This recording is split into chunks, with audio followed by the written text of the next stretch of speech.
All right, everybody, welcome to an edition of Addiction, Recovery, and Reentry Experience. Today we have some amazing special guests with us.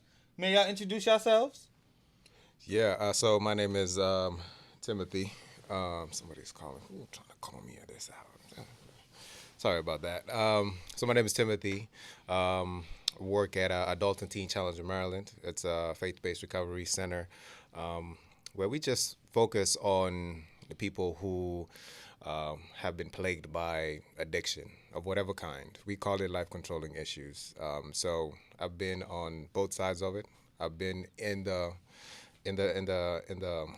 program itself, and I've been on the other side as staff, and just helping out the people who are going through it. And it's a pleasure to do it. Somebody saved me. Now I'm out here saving people. So yeah, it's There you basically go. basically it. That's what's up. Congrats. Thank My you. name is Alexander. I work at Metalworks Behavior Health as a PRP counselor and a certified forensic peer. My focus is working with people that have either just came home or have been home after incarceration, um, and those who are looking at going into the system. I'm also a returning citizen, and I love what I do. That's good. So you guys both gave some great special advice about who y'all are, right? Some insight about who y'all are today. So I'm just going to jump straight into it. So we're going to be talking about what does reentering into society look like, right? Whether it's dealing with addiction, whether it's dealing with incarceration, what does that look like? Is it a linear process? Is it straightforward?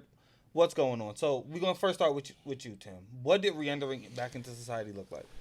So from the recovery point of view, as far as addiction goes, in the beginning it was kind of tough because as you go through the whole teen challenge process, they kind of ease you out, right? So they give you, we call them passes, and 8 hour, then 24 hour, and then the weekend pass. So I remember my 8 hours, right?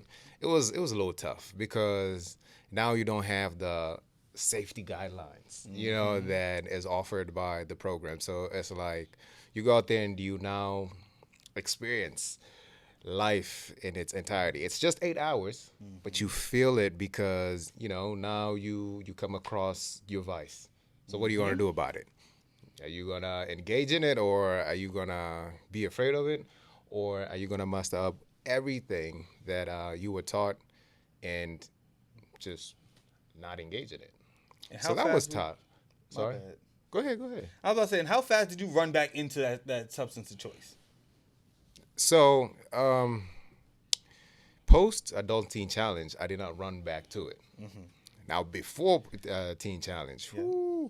I remember going in like moments of you know you go on a binge, you act crazy. People come tell you the stories of like, man, whatever you did yesterday, you was acting a fool. All that, you know how it is. If you've experienced it, and then you decide for yourself. It's like, I'm not doing this anymore, right? So it's like, I'm done.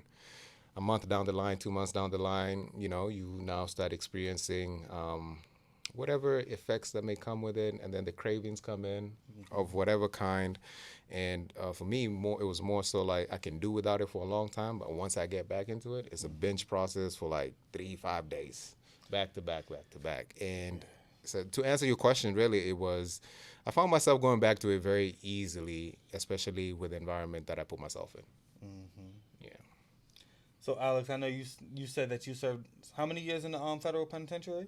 No, I was in the Virginia State Penitentiary. How long? Many years would you say? 26 years on life sentence. 26 years. First and foremost, congratulations on being able Yeah. to come home. Appreciate you. So, what was reentering back into society look like for you? Everything's changed. The adjustments that you have to make with people, places, and things were key. Um, the fact that when I got locked up, I was 24, and when I came home, I was 50. Whew. Your life experiences stop. Mm-hmm. So even though I was mature as a man, Right. I wasn't mature in life experiences. That's dealing with relationships, family, and all of those things. So it was slow, and getting back into the work environment very slow. because at that time it was still a thing about the box.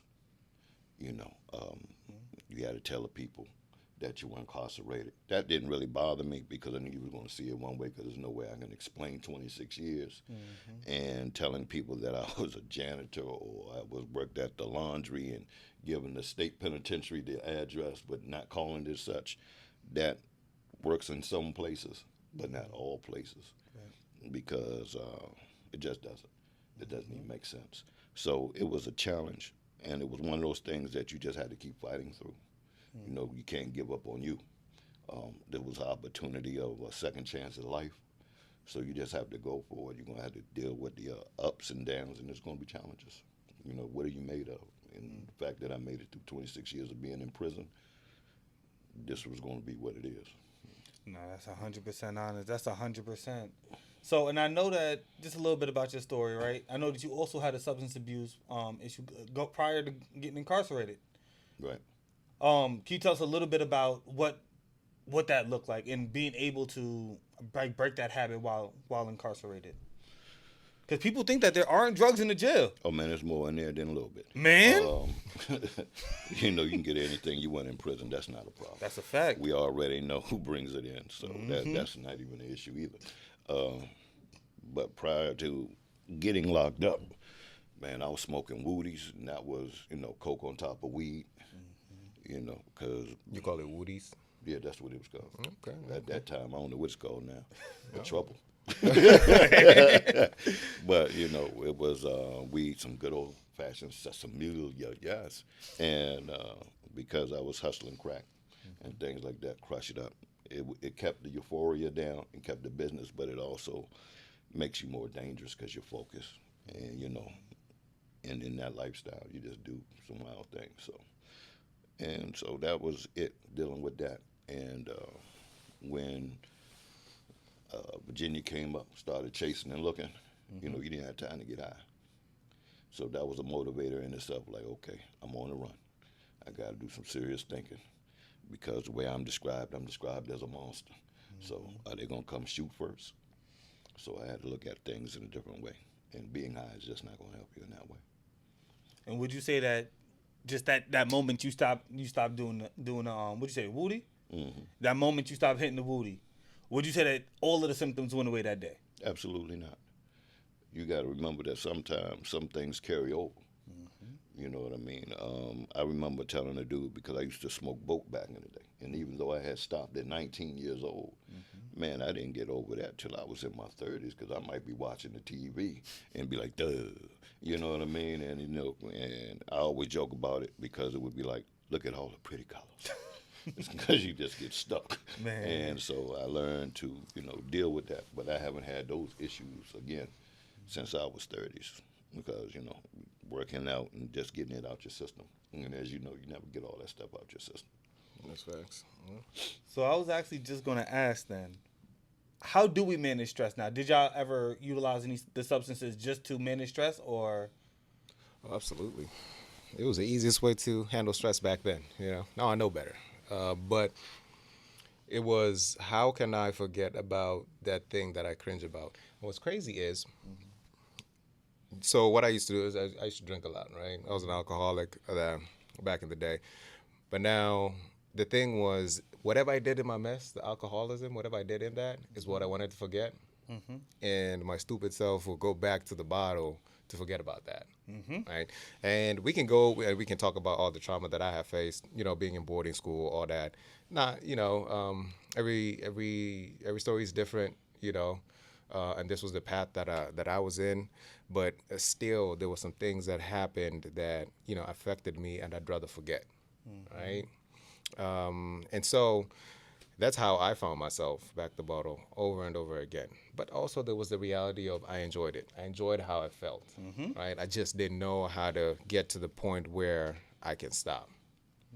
Because also some other thing that I was doing, I was chasing a high because, you know, I used to smoke weed a lot, right? So, and when I say a lot, so, you know, born and raised in Kenya, right? So some of my stories in Kenya, and, you know, smoking weed all day, every day, just sitting, you know, in the back of we call them estates. So sitting in the back with the homies, and that's all you do all day, was not healthy.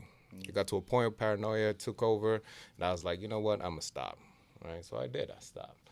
But now the problem was I was chasing the high, the weed high with alcohol. It doesn't work the same. You drink alcohol, you feel a buzz, and then it kind of fades away. It's not gone. It's still in your system, but the buzz goes away. So you want to add more. With weed, it's kind of like a constant high for hours. And so trying to chase that always affected me over and over again. So it was just terrible. What would you say that your coping skills are now? Now? I take a good walk. Okay. No, for real. I enjoy walks where, there's a lot of parks out here. Where there's creeks. I enjoy anywhere with, where water meets land. That's serene, kind of like just being in your thoughts and not in a spiraling way, but more so like identify, oh, this is how I process, right? And in those moments, my major thing is the relationship that I have with God, right? And everybody has their own, spiritual power that they believe in. And so I'm not going to knock it. For me, I trust in God, and He's the one who saved me from the mess that I was in, I believe. And maybe another episode I'll describe what that story is and how it happened. But anyway, for now, working out, great conversations, great relationships. Ended up with, just got married, so the woman that I'm with. Congratulations. Thank you. So, my wife, just being able to spend time with her, right, and all that. What else? I enjoy just good quality time sometimes by myself. Yeah. I just want to be there and just enjoy not doing anything else other than just chilling, I don't know how to describe it. It can be a movie. It can be, music, whatever it may be, but just no bother from the world, right? So those are just a few. There's a bunch more. I enjoy what I do, working, anything to do with production, entertainment, all that. But we don't have to get into that. Okay. Yeah. And so, Alex, I heard you said, you was out in these streets, you was hustling, right? You was definitely getting to the money, right? As we do know, money can be a form of addiction as well. What would you say were some coping skills that you had to learn to utilize when you came home? You weren't receiving that same money at first, right? You stopped using the drugs while you were incarcerated. What would you say that looked like for you? Those coping skills. All right. I wasn't the best hustler in the world, that's for sure. I like the violent aspect of it. And that was something that stemmed from abuse as a child. That was one of those things that I said, when I get big, you're going to fear me. I'm going to introduce you to a whole new individual. And so that's where the drug started. You know what I mean? Because it was to hide the pain, and it was also a social thing. Because most of me and my crew, all we did was smoke, get high, boat, smoke sherms. We was on some wild stuff. We would wet down, and then ain't no telling what we were going to do. So a lot of that was, even then, I would disappear at times and just listen to music, especially like the Quiet Storm, because my cousin was a DJ. So we played a lot of that old stuff, Isaac Brothers and things. Or I would just watch a movie, which was really funny, because I swear to God, man, I got high for like 5 days straight and seen the same movie at the same time, every time at the same space. Oh my God, that was wild, just being on boats. So I know I was tripping. So, like you said, the way them colors hit that screen. Boy, the way the colors hit the screen, boy, that was special. From there, and looking at how things I cope with now, movies, music, getting back into the workouts, those types of things, spending time with the missus, having long conversations. Same thing pretty much like with bro, because she's, just don't love her, like her too. You got to like the person you with. 100%. That helps. 100%. That you a good woman. Yeah. Man. And the fact that,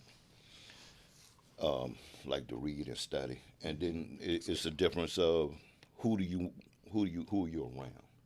And most of the guys that I'm around are either older, way more experienced, in regards to just living life. Because while I was gone, they were living. Yeah. So those guys, they've been married 30, 40 years. So if I need advice, I can go that way. If there's something spiritual on tap, I can go that way. And then in my immediate circle, I have people that I can confide in and trust, and we have similar ways of walking. All that, those helps with the coping skills. Okay. And I also just wanted to like kind of give some information about myself, right? Where I felt like I had like a binge drinking issue. And it's like most people, it stemmed from like when I was in college, right? Whether me and my friends, we going to go grab whatever cheapest alcohol we could find, right? And we gonna have a great time, right? I love the way, not even the way that it made me feel, but the way that everybody seemed as if they were on the same page, right? Everybody was kind of had the same mannerisms, the same. I would say the same vibe, right? The vibes were exactly where they needed to be on most occasions, but where now I came out to the real world, right? I came out, graduated from college, still kept that same drinking habit, right? I'm going to drink as much as I can, as fast as I can. I'm here for a reason, right? I'm here for a good time, not a long time, right? I remember Drake said a famous line. Drake said his famous line. He said, "I live for the nights that I can't remember with the people that I won't forget." Oh my goodness. And that was something that stuck out to me. That was my bar. It was like, I was like, you know what, this is exactly what it is. Like, me and my crew, we gonna go, we gonna turn up, we gonna be lit. And who cares if we don't remember the night before? As long as we was here together and we was having this good time at the moment, nothing else mattered. Until recently, I had totaled my car, right? Left, again, drinking, driving, right? Totaled that car. That was the wake-up incident. Boom. Literally, like I fell asleep at the wheel, woke up in the woods, right? That was that wake-up moment. So from there, I haven't had a drink since then.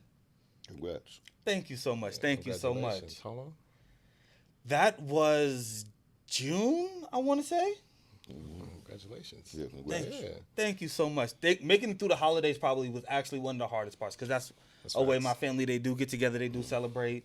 I have a cousin, she likes to go out and try like really exotic, high-end types of liquors. So every time I go back to New York, boom, I go to her house. I get a little sip of it, right? But this time she brought it, I had to politely decline. So where even like getting back into that, so like some of the coping skills I had to use was just first and foremost some deep breathing, right? Understand, like putting myself in that moment, right? Another one I had to use was I started drinking tea. So everybody who sees me, they probably like the last year, like you've always seen me with a teacup. I make illustrious tea blends in my personal opinion. I mix different flavors. And I find that it still gives me the same energy, the same aura, like the way that I mix the certain tea blends together, right? So I know that where like my ginseng definitely helps with a lot of energy. So I'm going to get the hypeness, right? I'm going to get what? Ginseng. What is that? Ginseng is an Asian root, I believe. Do not quote me, guys, but I do believe that is an Asian root that is good for you. It helps with male fertility, and it helps with energy. Yeah. Okay. So I know green tea, again, also helps with energy. It helps with a little bit of digestion. I always have some ginger in my mix just to help with being able to assist with some gut health. Peppermint is always in my blends to help with bloating. And I feel energized right after drinking these tea blends. I feel euphoric, right? And you should. I would definitely say that has been one of my largest coping skills. So like instead of drinking something negative, like I normally only drink water and liquor. That was my slogan, water and liquor, right? I'm going to hydrate and dehydrate. But now adding that tea into my equation definitely assisted. That's good. Yeah, that's very good. Yeah, I should talk to you about them teas. That's Man. I didn't forgot that. You say ginseng? Ginseng. Yep. So this is ginseng lemongrass tea that I absolutely love. Okay. Lemongrass is really good for you too. Mm-hmm. So now we understand that those coping skills that we needed them, right? What was the resilience that we had to have when we first came out of this addiction, first came out of this incarceration? What was some resilience that we needed? There you go. You had to start with the belief that you can do it until you understood that you know you can do it. That's how resilience begins. You have to come out of that I won't do a thing, which turns into I can't, into I can do a thing, and now I will. Changing your mindset, strengthening your will, per se. Um, that's how I developed my resilience because I had to first learn how to believe in myself. One of the things is I looked at the minister had said one time, he asked the question, can you look at yourself in the mirror and tell yourself that you love you and be sincere? And in prison at that time, I did that and I broke down in tears. That was like the only time I broke down in tears in prison. I didn't even cry when my mother died. So that, because I knew I was lying. Right. You know what I mean? And when you look at yourself eye to eye and you know you're lying, then what do? You avoid the mirror. And that's criminal in itself in what you do to yourself. Because if you can't look at yourself eye to eye in the mirror, that means in the mirror is the you, and you're just an imposter. You're faking. So I had to learn how to like me all over again. You know what I mean? And once I learned to like me, then I was able to accept, okay, this is not a weakness but a challenge, because you have to change your wording. Weaknesses create demons. Challenges are meant to overcome. And if you're an athlete, the challenge was what? That team or whatever it is, that moment in sports that you had to overcome. 100%. So I had to change my mindset. I had to believe in who I am and who I am capable of being. Because as an athlete, I was All-American. So I took the last shot. Right. I wasn't afraid to take the last shot. Right. So how could I not take that last shot with myself? So that's the development of resilience. And then when I knew that I was back, the end result is who I am now.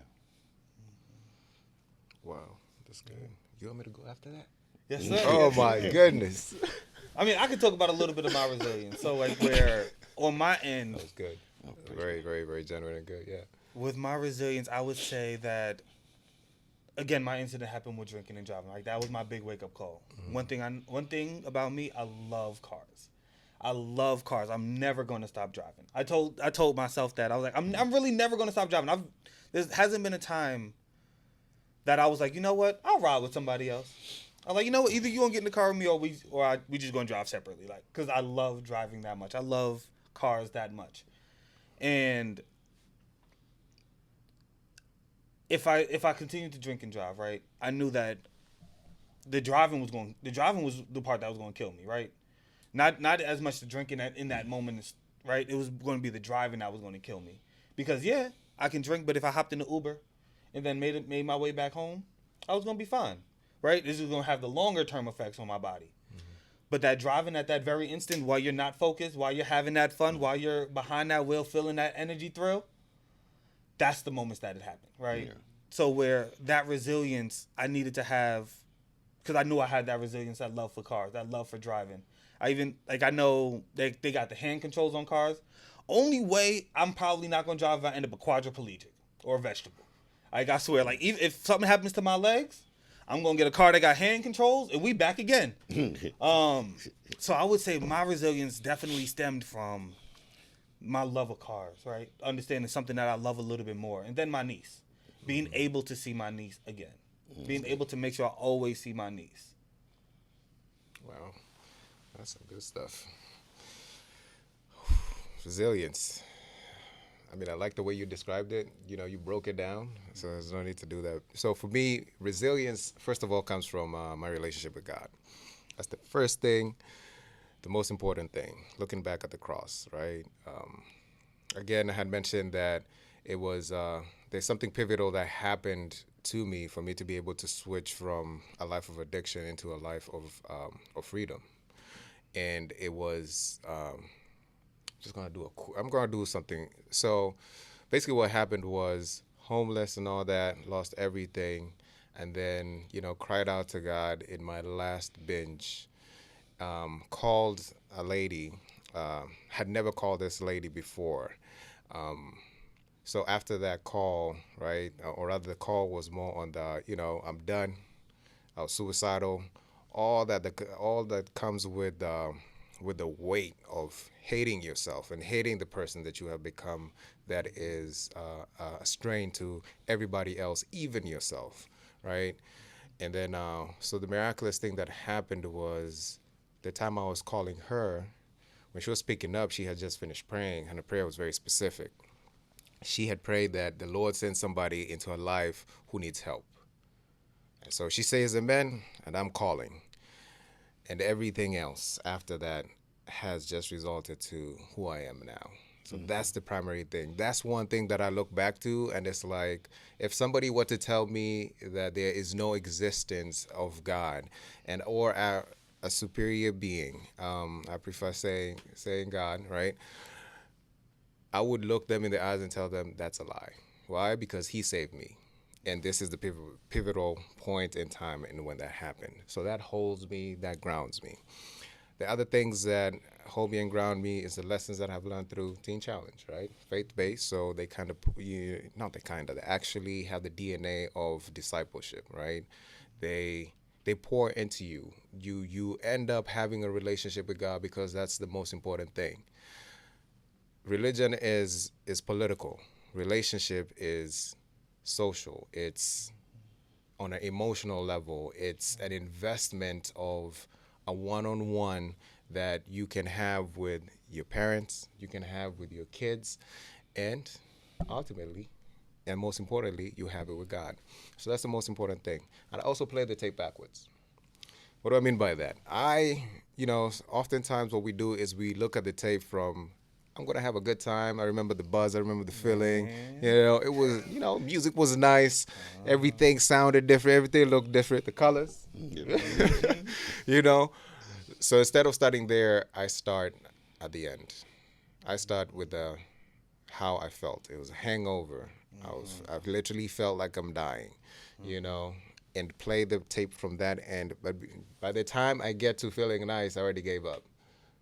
That feeling of feeling nice and the memories of feeling, I already gave up because by that time I'm thinking about, dang, and then I said, what? I was walling. And I was, so by that time I'm done. And that's that practice, that being able to choose what is contrary to what the flesh is pulling you towards, right? I heard somebody say it this way.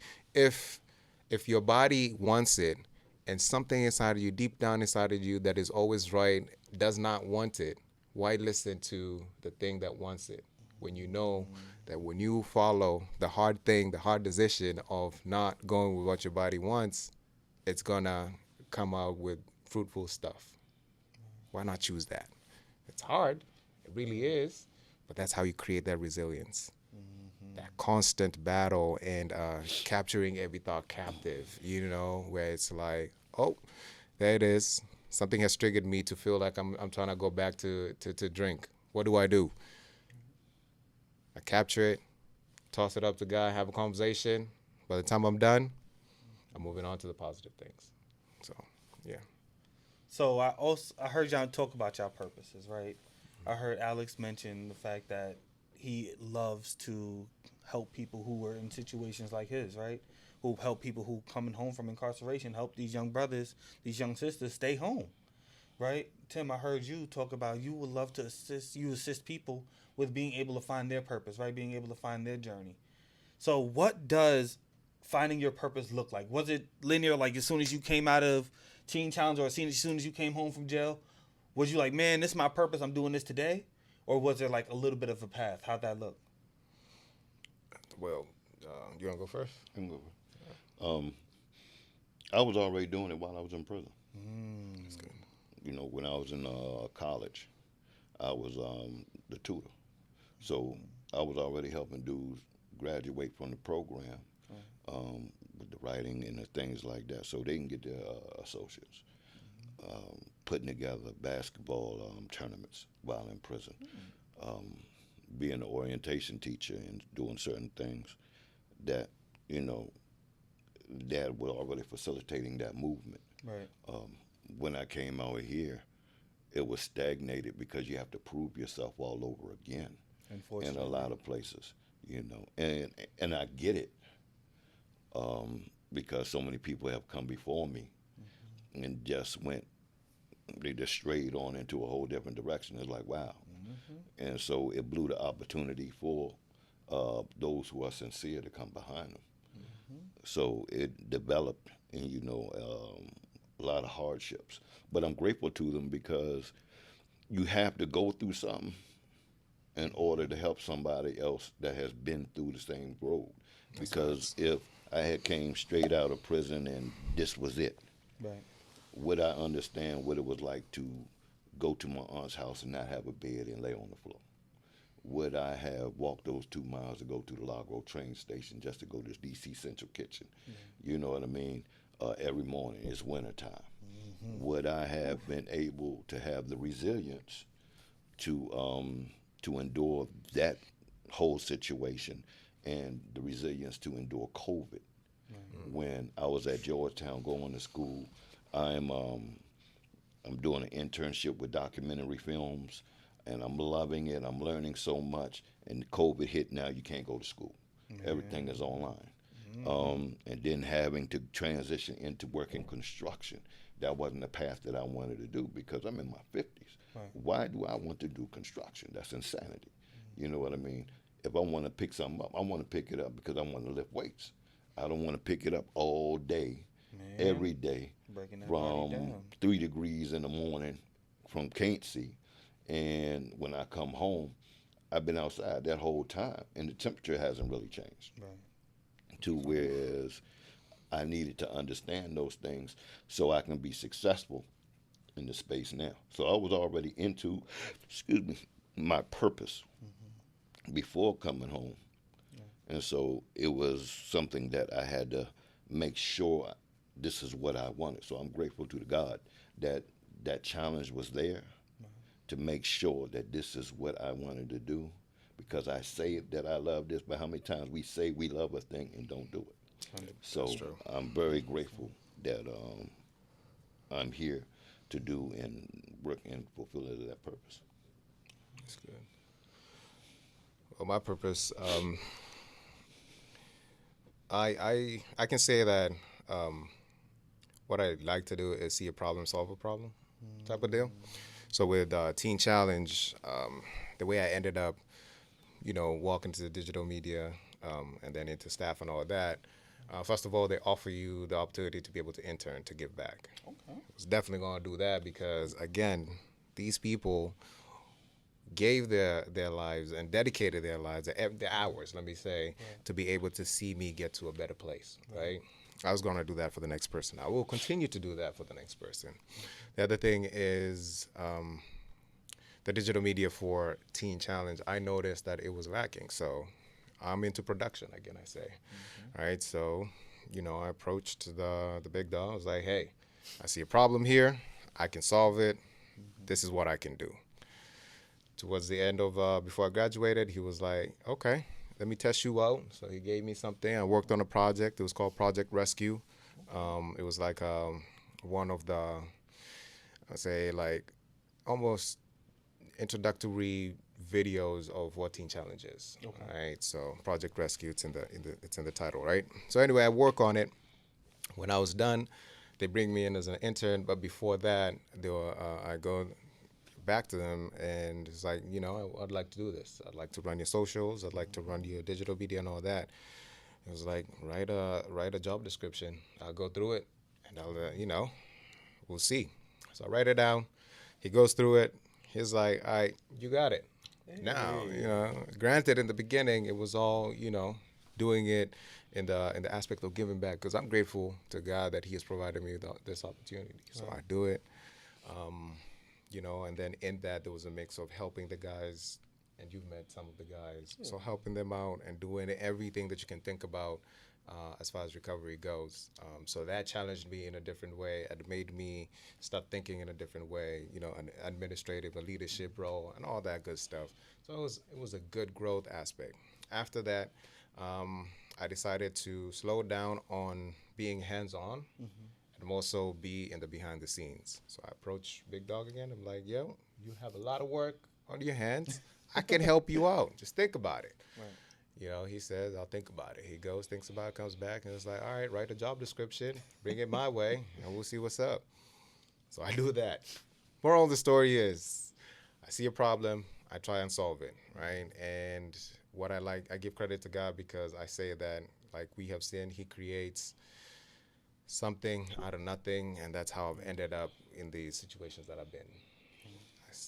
There was nothing there.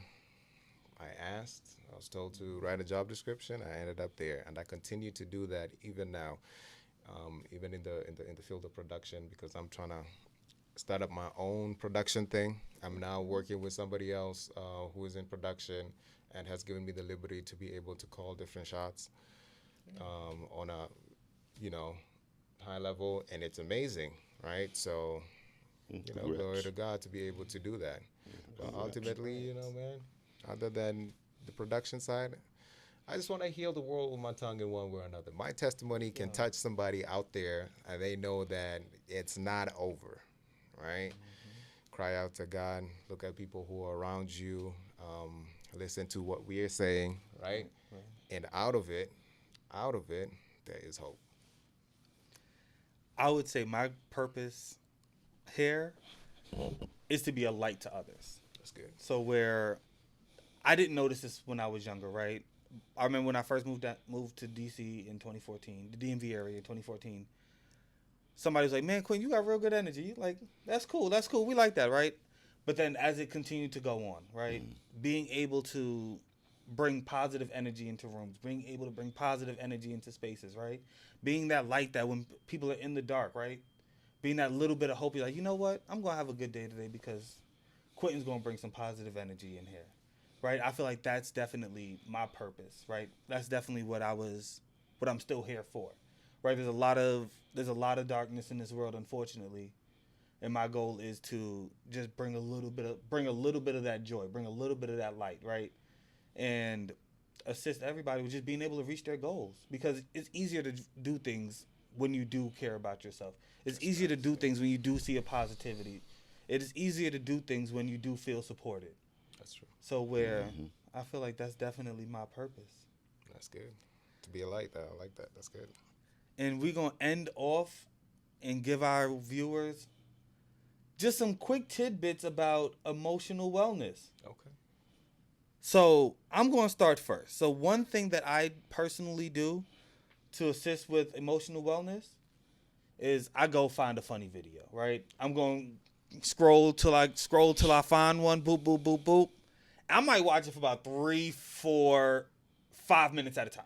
Like the same exact video.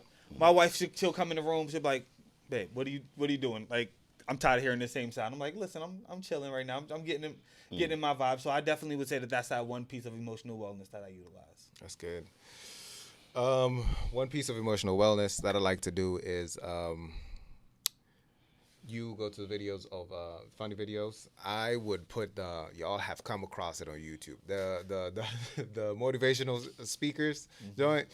I listen to that, and it puts me in a different mindset. It changes my emotion, especially when I am, feeling, everybody goes through this. You have those days, right? When you feel like, nah, I don't want to do nothing. You feel emotionally drained and all that. And then for me, I watch that video.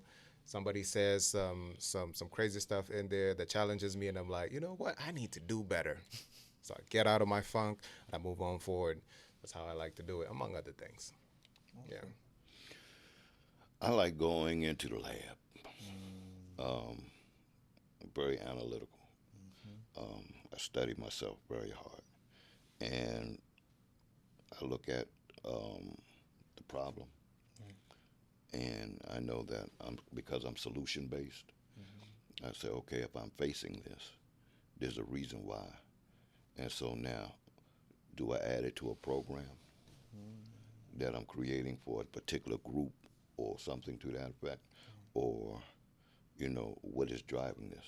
And because I have read a book called Discipline Equals Freedom by Jocko Willink. He's a Navy SEAL. And he says when something goes wrong, say good. Good, because what are you supposed to learn from that? That's good. And if you're going through this is because you're getting ready to meet somebody else that needs the advice on how to come through on the other end. So Perspective That's is good. that's how I look at that, dealing with emotional wellness. And I've learned to, even though I can be a bit of a mad hatter, uh, my level of insanity can be something special at times. I have learned how not to stay angry or enraged, and to look at a thing and be like, okay, this is how I feel. Oh yeah, I like to, yeah, but I come through there because I know it's all right for me to feel that way at that particular moment. Right. But it's not okay for it to linger, to harp, and to 100%. drive me into another space. That's So, true. in dealing with my emotional wellness, that's what I do. I analyze it, face it, and say, okay, something to overcome, and that's it. So that's my driver. Hey, awesome, Yeah. awesome, awesome. All right, y'all. We just left y'all with a couple good tidbits about emotional wellness. Please try some at home if you have any. Drop them in the comments. Please like, comment, and subscribe. And we'll see y'all next time. Peace. Dose.